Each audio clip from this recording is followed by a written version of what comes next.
तो आज हम लोग इस वीडियो में देखेंगे हमारा इतिहास और नागरिक जीवन। ये कक्षा 7 की पुस्तक है।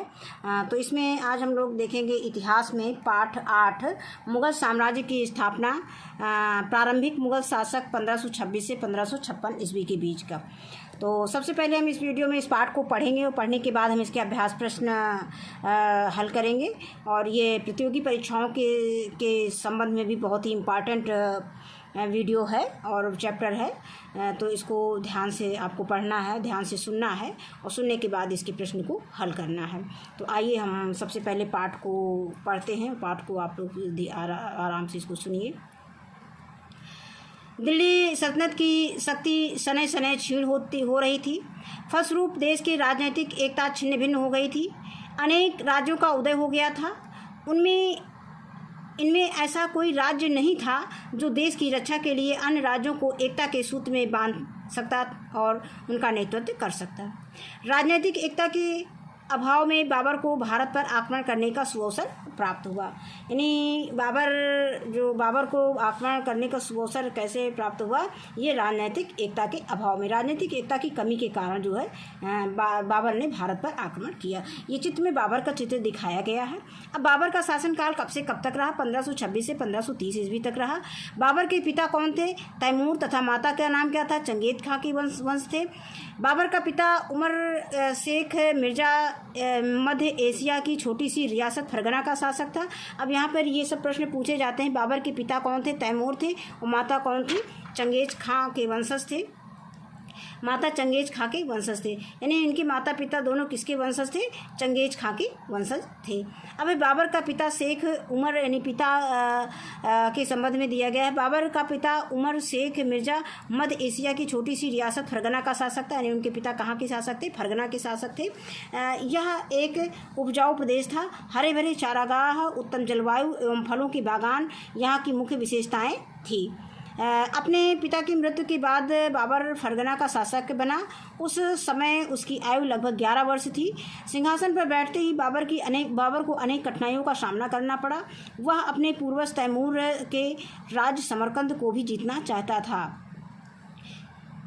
अब ये अगर पूछा जाए समरकंद क्या है, तो ये तैमूर के पूर्वज ने अपने पूर्वज तैमूर, यानी बाबर के पूर्वज कौन थे? तैमूर थे। और तो तैमूर यानी समरकंद राज्य को वो जीतना चाहता था। कहने का मतलब ये है कि वह अपने पूर्वज तैमूर के राज्य समरकंद को भी जीतना चाहता था। उसने काबुल पर अपना अधिकार जमाया और वहाँ से वह भारत की ओर आकर्षित हुआ। बाबर का भारत पर आक्रमण, अब इसके बारे में हम पढ़ेंगे। बाबर का भारत पर आक्रमण कैसे हुआ? इब्राहिम लोदी के विरोधी बाबर की सहायता से अपना स्वतंत्र साम्राज्य स्थापित करने की योजना बनाने लगे। उधर बाबर स्वयं भारत पर अधिकार करना चाहता था।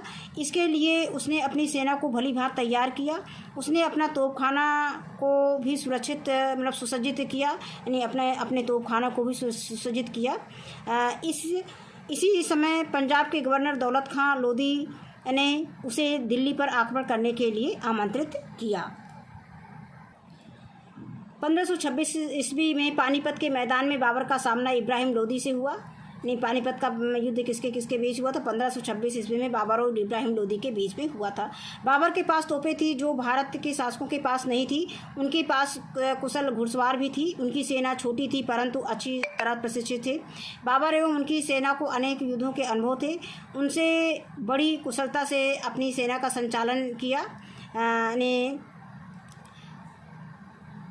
अब यानी बाबर के बारे में बात किया जा रहा है कि बाबर ने बड़ी कुशलता से अपनी सेना का संचालन किया। बाबर की विजय हुई। इब्राहिम लोदी लड़ाई में मारा गया। इसी के साथ लोदी वंश का अंत हो गया और भारत में एक नए वंश मुगल वंश की स्थापना हुई। अब बाबर और राजपूत। चित्तौड़ के महाराणा संग्राम सिंह बाबर के सबसे शक्तिशाली शत्रु थे। अब यहाँ पर ये प्रश्न पूछा जाता है कि बाबर के शक्तिशाली शत्रु कौन थे? तो ये महाराणा संग्राम सिंह थे। ये राणा सांगा के नाम से प्रसिद्ध थे। यानी महाराणा संग्राम का नाम क्या था? ये राणा सांगा था। यानी राणा सांगा को ही महाराणा संग्राम कहा जाता था। बाबर ने स्वयं राणा सांगा के बारे में लिखा था कि राणा सांगा ने अपनी वीरता के बल पर भारत में उच्च स्थान प्राप्त किया था। फिर आगे आता है खानवा का युद्ध। खानवा का युद्ध 1527 ईस्वी को राणा सांगा और बाबर के मध्य खानवा का युद्ध हुआ था। युद्ध में बाबर की विजय हुई। युद्ध में विजय का क्या कारण था, यानी इस युद्ध के परिणाम स्वरूप राजपूतों की शक्ति और प्रतिष्ठा का प्रभाव समाप्त हो गया। इस मतलब जो इसका निष्कर्ष निकला था खानवा के युद्ध का, और मुगल वंश की नींव और मजबूत हो गई, सुदृढ़ हो गई। राजपूतों को दिल्ली पर अधिकार करने का सपना अधूरा रह गया। इसके बाद जो है बाबर ने चंदेरी के शासक मेदिनी राय को चंदेरी के युद्ध यानी 1528 ईस्वी में तथा अफगान सरदारों को घाघरा यानी 1529 ईस्वी के युद्ध में पराजित कर भारत में मुगल साम्राज्य को सुदृढ़ बनाया। इसके बाद है बाबर का चरित्र। बाबर को कलम और तलवार दोनों का सिपाही कहा जाता है। ये प्रश्न बहुत प्रतियोगी परीक्षाओं में पूछा जाता है। कलम का सिपाही किसे कहा जाता है? बाबर को कहा जाता है। सैनिक कार्यों के साथ साथ वह साहित्य के प्रति रुचि रखता था। उसे तुर्की एवं फारसी भाषा तथा साहित्य का अच्छा ज्ञान था। बाबर स्वयं भी उच्च कोटि का साहित्यकार था। उसने अपनी आत्मकथा लिखी। यह तुर्की भाषा में है और तुजुक ए बाबरी नाम से प्रसिद्ध है। इसके फारसी अनुवाद को बाबरनामा कहते हैं, जिसे अब्दुल रहीम खान खाना ने किया था। बाबर को बगीचों का बहुत शौक था। उसने आगरा और लाहौर में के आसपास कुछ बगीचे लगवाए। 26 दिसंबर 1530 ईस्वी को बाबर की मृत्यु हो गई और इसके बाद हुमायूं आया था। अब ये बाबर के बगीचे का चित्र इसमें ये दिखाया गया है, सुंदर सा।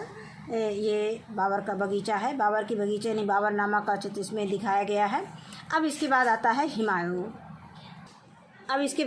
हुमायूं। हुमायूं का शासनकाल जो है 1530 से 1540 ईस्वी तथा 1555 से 1556 ईस्वी तक रहा।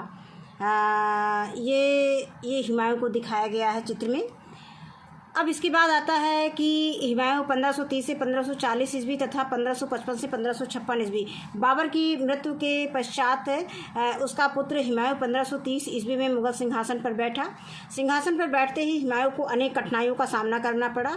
उनकी सबसे बड़ी कठिनाई उसके शत्रु थे, जिनमें पश्चिम में गुजरात के शासक बहादुर शाह और पूर्वी भारत का शेरशाह मुख्य थे।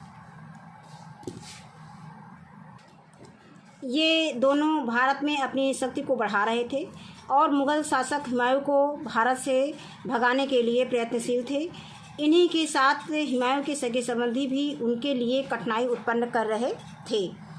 उन्होंने प्रायः उसके शत्रुओं का ही साथ दिया। इसके बाद हुमायूं और बहादुर शाह गुजरात का शासक था। बहादुर शाह दिल्ली का साम्राज्य प्राप्त करना चाहता था। उसने सन 1534 ईस्वी में चित्तौड़ पर आक्रमण कर उसे अपने अधीन कर लिया। अतः हुमायूं और बहादुर शाह के बीच युद्ध की संभावना बढ़ने लगी। अंततः हुमायूं और बहादुर शाह के मध्य युद्ध हुआ, जिसमें बहादुर शाह की पराजय हुई। हुमायूं से बचते हुए बहादुर शाह ने पुर्तगाली दीव में शरण ली। हुमायूं गुजरात विजय कर अपनी राजधानी वापस चला गया। इस मौके का लाभ उठाकर बहादुर शाह ने पुर्तगालियों की मदद से गुजरात पर पुनः अधिकार कर लिया। हुमायूं की विजय के विरुद्ध जन विद्रोह के चलते मुगलों के हाथ से गुजरात निकल गया। इसके बाद आता है हुमायूं और शेरशाह। 1538 ईस्वी में हुमायूं ने शेरशाह से चुनाव जीत लिया। तत्पश्चात शेरशाह ने गौड़ बंगाल पर विजय प्राप्त की और बंगाल पर अधिकार कर लिया। शेरशाह के बढ़ते हुए प्रभाव से हुमायूं सशंकित था। हुमायूं मुंगेर के पास गंगा को पार करके शेरशाह की ओर बढ़ा। 1539 ईस्वी में चौसा नामक स्थान पर हुमायूं और शेरशाह के मध्य भीषण युद्ध हुआ। ये पूछा जाता है चौसा का युद्ध किसके बीच में हुआ था, तो हुमायूं और शेरशाह के बीच में हुआ था। और किस सन में हुआ, तो 1539 ईस्वी में हुआ था। युद्ध में परास्त हुमायूं ने किसी तरह से अपनी जान बचाई। अपनी पराजय का बदला लेने के लिए हुमायूं ने अपनी सेना के साथ कन्नौज नामक स्थान पर शेरशाह से मुकाबला किया। इस युद्ध में हुमायूं की पराजय हुई। शेरशाह ने आगरा तथा दिल्ली पर अपना अधिकार कर लिया तथा वह शेरशाह सूरी के नाम से भारत का शासक बना। हुमायूं सिंध होते हुए फारस चला गया। अब इसके बाद आता है हुमायूं की पुनः फिर वापसी हुई थी, ये 1555 में। शेरशाह द्वारा स्थापित साम्राज्य शेरशाह की मृत्यु के बाद दिन प्रतिदिन कमज़ोर होता गया। हुमायूं ने दिल्ली को पुनः प्राप्त करने के लिए प्रयास शुरू कर दिए। फारस के शासक की मदद से हुमायूं ने कंधार, पंजाब, आगरा और दिल्ली पर कब्जा कर लिया। हुमायूं ने दिल्ली में एक मदरसा तथा ग्वालियर में तरासे हुए पत्थरों का किला बनवाया। 1556 ईस्वी में जब वह शेर-ए-मंडल पुस्तकालय की सीढ़ियों से उतर रहा था तभी लड़खड़ा कर गिर गया और उसकी मृत्यु हो गई। यही प्रश्न यहाँ पर पूछा जाता है कि कौन से किस जो है मतलब सीढ़ियों से, पुस्तकालय की सीढ़ियों से उतरने पर जो उतर रहा था, यानी कि सीढ़ियों पर लड़खड़ा कर किसकी मृत्यु हुई थी, ये प्रश्न बहुत पूछा जाता है। यहाँ पर ये जो लाइन दी गई है इसमें से प्रश्न हमारा बहुत इम्पॉर्टेंट प्रतियोगी परीक्षाओं में पूछा जाता है। मतलब किस शासक की मृत्यु जो है सीढ़ियों से उतरते समय लड़खड़ाकर गिरने से हुई। अब आगे आता है कि भारत में मुग़ल वंश की नींव बाबर ने डाली थी, और यहाँ पर भारत में मुग़ल वंश की नींव किसने डाली थी? बाबर ने डाली थी, जिसके आधार पर मुग़लों ने भारत में 200 वर्षों तक शासन किया। अब मुग़लों ने भारत पर कितने वर्षों तक शासन किया? 200 वर्षों तक शासन किया। इसके बाद आता है तुजुक-ए-बाबरी। हिंदुस्तान का एक विचित्र देश है, हिंदुस्तान एक विचित्र देश है और हमारे इलाके को देखते हुए एक नई दुनिया है। इसके पहाड़, दरिया, जंगल और रेगिस्तान, इसके कस्बे, इसके खेत, इसके जानवर और इसके पौधे और इसके लोग और भाषाएं, यानी यहाँ के पौधे और इसके लोग और भाषाएं, इसकी वर्षा और हवाएं सब की सब भिन्न हैं। यहाँ की खुशगवार बात यह है कि यह एक बड़ा देश है, यहाँ सोने चांदी का ढेर है। अब इसके बाद इसके अभ्यास प्रश्न देखते हैं। तो इसके अभ्यास प्रश्न ने कॉपी में नोट कर रखा है। पहला प्रश्न है इसमें कि बाबर के चरित्र की कोई 4 विशेषताएं लिखिए। तो बाबर के चरित्र की कोई 4 विशेषताएं निम्नलिखित है। नंबर 1, बाबर को कलम और तलवार दोनों का सिपाही कहा जाता है। नंबर 2, सैनिक कार्यों के साथ साथ बाबर साहित्य के प्रति रुचि रखता था। नंबर 3, बाबर को तुर्की एवं फारसी भाषा एवं साहित्य का अच्छा ज्ञान था। और नंबर 4 है, बाबर उच्च कोटि का साहित्यकार था, उसने अपनी आत्मकथा तुजुक-ए-बाबरी लिखी। इसके बाद प्रश्न संख्या ख है, भारत के इतिहास में 1526 ईस्वी में हुए पानीपत के युद्ध का महत्व बताइए। तो इसका उत्तर है कि 1526 ईस्वी में हुए पानीपत के युद्ध के प्रथम युद्ध के बाद भारत में बाबर ने मुग़ल साम्राज्य की नींव रखी। यह बाबर की पहली लड़ाइयों में से एक थी जिसमें मुग़लों ने बारूद, आग्नेयास्त्रों और तोपों का प्रयोग किया था। पानीपत का प्रथम युद्ध बाबर और इब्राहिम लोदी के बीच लड़ा गया। इस निर्णायक युद्ध में दिल्ली पर लोदी वंश के शासक का अंत हो गया, यानी दिल्ली वंश के शासन का जो है अंत हो गया। इसके बाद अगला प्रश्न है कि पानीपत के युद्ध में बाबर की विजय के क्या कारण थे। तो इसके उत्तर में हम लिख सकते हैं कि बाबर के पास बारूदी तोपें थी जो अन्य शासकों के पास नहीं थी। अब आगे है नंबर 2 कि बाबर के पास कई युद्धों का अनुभव था। और नंबर 3 है, बाबर के पास कुशल घुड़सवार थे। अगला है, बाबर एक कुशल युद्ध संचालक था। इसके बाद अगला प्रश्न आता है, खानवा युद्ध का क्या परिणाम हुआ।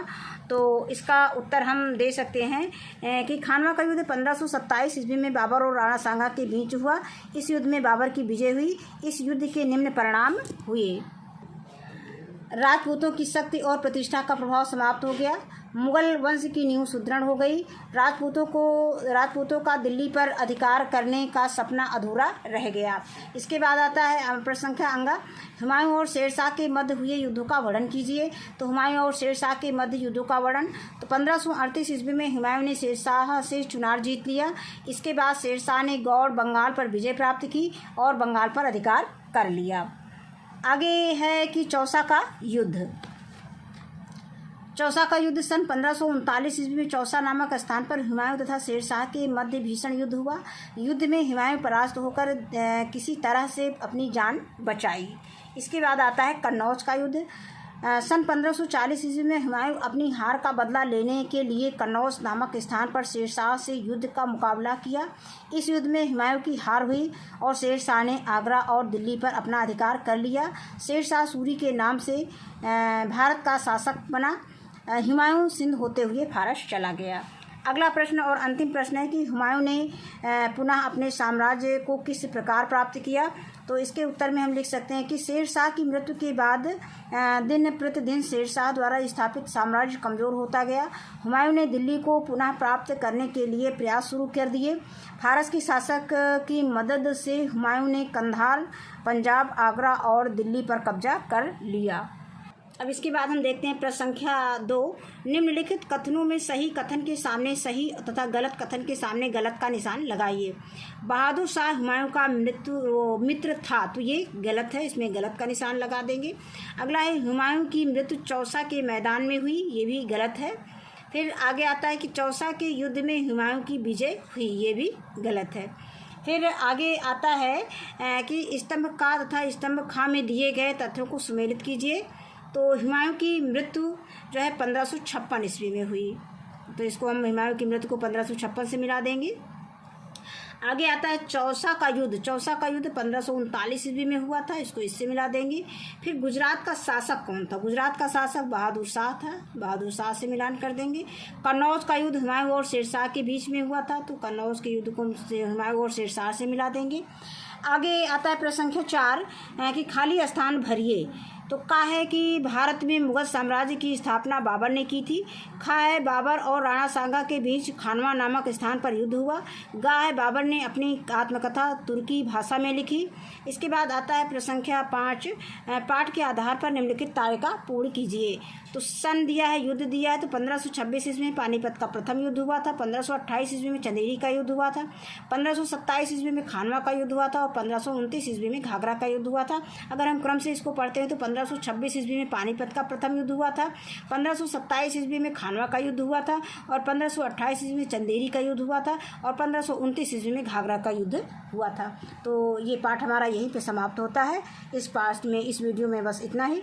वीडियो देखने के लिए बहुत बहुत धन्यवाद।